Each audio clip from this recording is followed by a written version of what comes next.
प्रत्याशियों से बात की, वो जो चुनाव नहीं जीत पाए किसी भी कारण से। उन्होंने उनका हौसला बढ़ाया और सब लोगों ने बहुत अच्छे से चुनाव लड़ा। एक ऐसे समय में जब पूरी की पूरी मशीनरी, पैसा, शराब, इस सब का खुला खेल चल रहा था, इसके दुरुपयोग का खुला खेल चल रहा था, चुनाव आयोग के नियमों की, चुनाव आचार संहिता की खुलेआम धज्जियां उड़ाई जा रही थी, उस सब के बीच इन कैंडिडेट्स ने बहुत शानदार चुनाव लड़ा। ये अपने आप में एक बहुत बड़ा काम था जिसको सब लोगों ने मिलकर लड़ा, कार्यकर्ताओं ने मिलकर लड़ा। अभी अरविंद केजरीवाल जी ने सबसे बात की, सबके हौसले अभी बुलंद हैं और आगे की चर्चा की कि किस तरह से अब जिस इलाके से चुनाव लड़ा है उस इलाके में जनता की सेवा करनी है, जनता के बीच रहना है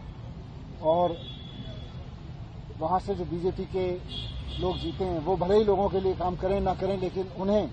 हमारे कैंडिडेट्स को उनके बीच रहना है, जनता की सेवा करनी है और आने वाले समय में अपने इन कैंडिडेट्स का अनुभव पूरे देश के लिए, पार्टी के प्रसार के लिए उनकी ड्यूटी लगाई जाएगी पूरे देश में। तो ये उनके साथ चर्चा हुई। सर, समीक्षा भी हुई क्या, जैसे इन सीटों पे क्या बड़े फैक्टर्स रहे जिसकी वजह से रिजल्ट्स इस तरह से अनएक्सपेक्टेड रहा आप लोगों को? देखिए, समीक्षा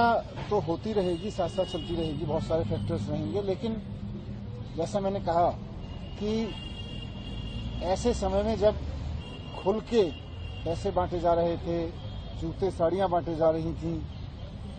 शराब बांटी जा रही थी, खुल के मशीनरी का दुरुपयोग हो रहा था, वैसे में चुनाव लड़ना कोई आसान काम नहीं था। यह इस सारे तंत्र ने इस चुनाव को जिस तरह का बना दिया था, उस सब के बीच में सब लोगों ने बहुत अच्छा चुनाव लड़ा और जो भी कारण रहे लेकिन सक्सेसफुल नहीं हुए। लेकिन अब सभी लोगों को अरविंद केजरीवाल जी ने कहा है कि जो लोग हारे हैं वो भी अपने अपने क्षेत्रों में जनता के बीच रहेंगे, जनता के मुद्दे उठाएंगे, जनता की सेवा करेंगे और जैसे भी मन पड़ेगा, उनको भी इतने सारे लोगों ने सपोर्ट किया है, हजारों लाखों लोगों ने सपोर्ट किया है, जैसे भी बन पड़ेगा जनता की सेवा करेंगे और देश भर में पार्टी के लिए